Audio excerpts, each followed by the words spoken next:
What is up, everybody? Sid the NerdyMark here. Welcome to the NerdyMark channel, and today we're going to be reviewing SmackDown Live, the February 20th, 2018 episode.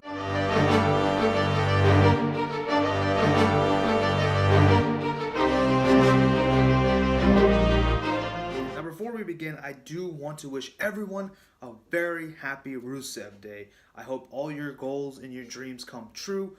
I hope you guys choose to be better people. I hope we all just live better. I hope we eat better. I hope we sleep better. That's the least you can do on Rusev Day, especially when on Rusev Day, Rusev wasn't anywhere to be seen on this episode. You know, that Shane McMahon is something that we fans have duly noted. SmackDown Live began with AJ Styles. Well, to be specific, Renee Young calling AJ Styles out into the ring, gives her an entire tour of the ring and the entrance ramp and the announcer's table.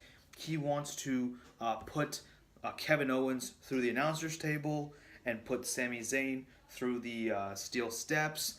And he says, but you know, I really want to do that, but if I do, Dolph Ziggler may be pinning Baron Corbin inside the ring, and I won't be WWE champion anymore. We get interrupted by Baron Corbin himself.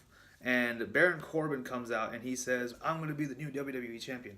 Kevin Owens without Sami Zayn comes out and he says, I'm going to be the WWE champion. And and of course, Kevin Owens continues to talk smack about Shane McMahon, which, speak of the devil, he comes out as well. Shane McMahon comes out and he says, I want to see some wrestling around here. So he books a match. The main event he books as AJ Styles versus Baron Corbin. After that, he turns to Kevin and he says, Kevin, since you're so antsy and you really want to fight so much, I got someone for you. And out comes Dolph Ziggler with a plate of spaghetti on his head. We have our first match of the evening. This was a good opener to SmackDown. I really enjoyed it. I think that both superstars gave it their all. I love Dolph Ziggler, by the way. I really like Dolph Ziggler. But the thing is, the way he's treated on SmackDown, I just want to go up there and just give him a hug, you know? Because, dude, the guy is so talented. The man is very talented. He's very charismatic. But they just don't know what to do with him. WWE, you can do better. I know you can. It's Rusev Day, so you can do better. Dolph Ziggler has the upper hand, but then Sami Zayn's music hits, and he literally is just doing this for like 5 seconds. I'm like, dude, Kevin Owens is right there. Just go hit him with your super kick and pin him. I don't know why they make, the superstars, just freeze when someone else's music plays. It's so weird. I mean, imagine if it was like that in real life. But long story short, yeah, Kevin Owens takes advantage, hits Dolph Ziggler with his own super kick, and 1, 2, 3, Kevin Owens wins that match. And now we move on to the greatest segment of SmackDown Live this week. No, it wasn't. It was actually the worst segment. Jinder Mahal comes out. He has a rude awakening. See what he did there? Oh my god. Ow, I just hit my head on my watch. Damn, that hurt. I can't with this segment. Jinder Mahal comes out and he says, I have a rude awakening for you fans. It's about the top 10 list. And this is Bobby Roode's top 10 list. And it's mentioned that Bobby Roode voted for himself as number 1. Ty Dillinger is number 9. Ty Dillinger's gimmick is 10. So he obviously should be number 10, okay? It's a rite of passage. You can't do that with Ty Dillinger. I'm glad Zack Ryder made it on the list, though. That's good. I like Zack Ryder. Bobby Roode comes out finally to stop all this. And Bobby Roode is actually wearing a suit now, like he did in NXT. I like that. I like that he's doing that now. He's doing that. He's not just always coming out in his robe. I think maybe he told WWE, he's like, hey, look, can I just come out in my suit, please? Why do you have to always make me wear my robe? Yeah, so he comes out in his suit, and he says, Jinder, I don't know what the hell you're talking about.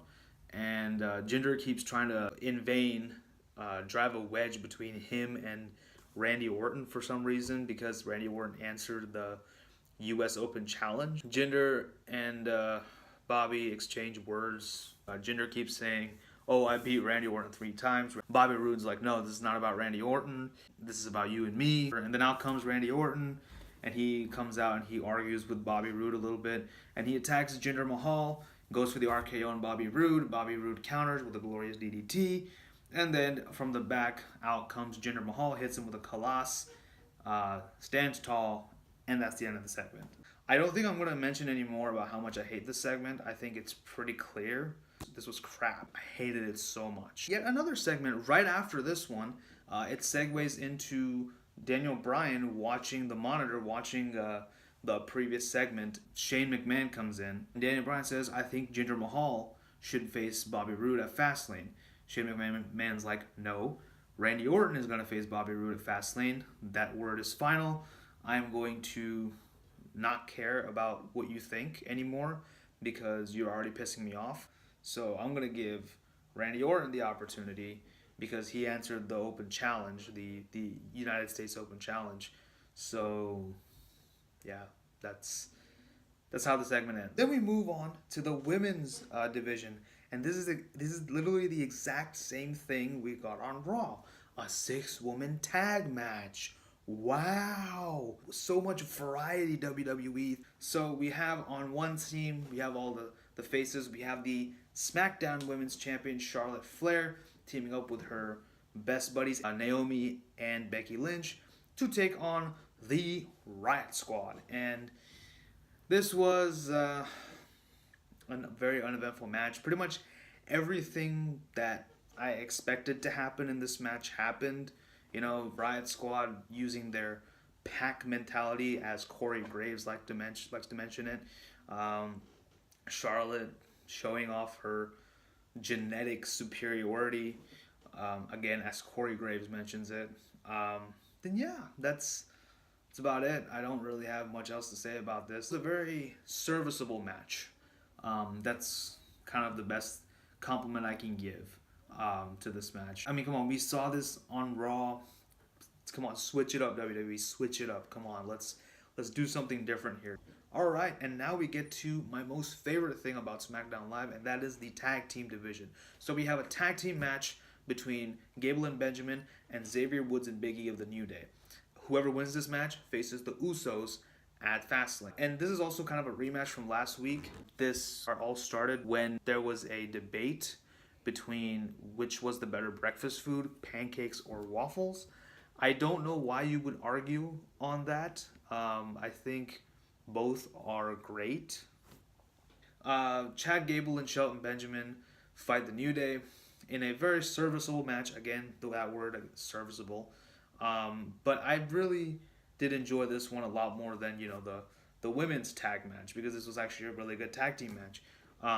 The match does end when Kofi is distracting the referee, giving Xavier Woods enough time to pin Chad Gable for the victory. So the New Day win this match, and they will face the Usos at Fastlane despite having the Us truce or whatever. As the New Day are walking to the back, we get the Bludgeon Brothers. Yes, the Bludgeon Brothers.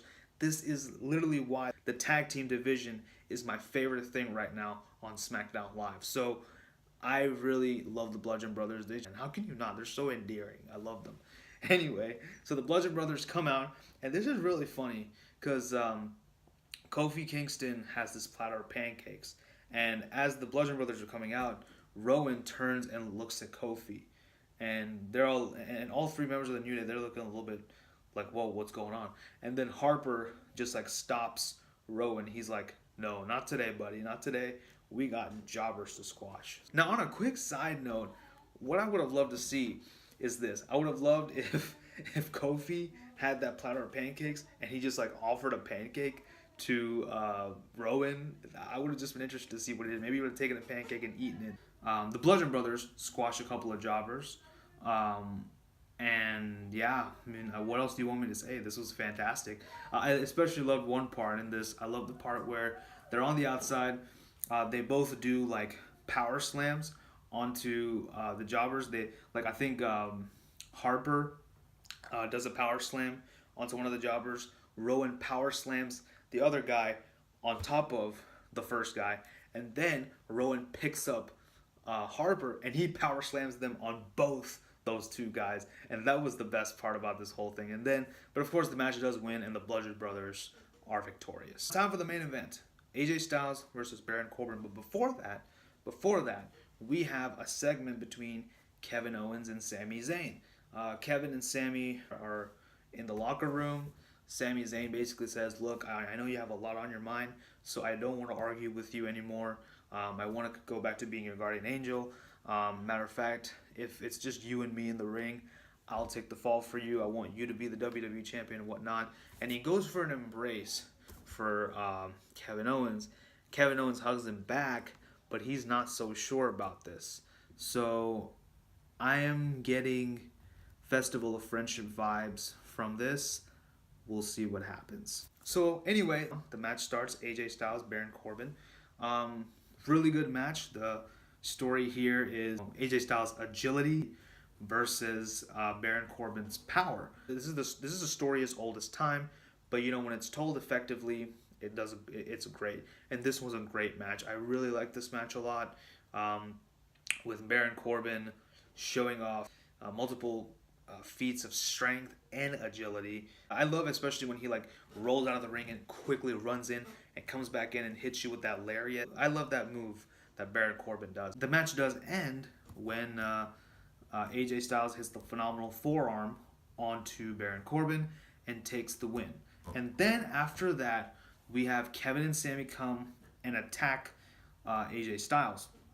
And then, of course, Baron Corbin gets up and he hits an Endo Days on both Sami and Kevin, and he's standing tall, and that's how the show ends. Overall, I thought this was not a bad show, but I did feel it a little bit disappointing just because, Raw had that amazing 7-man gauntlet match, so it was kind of a tall order for SmackDown to follow.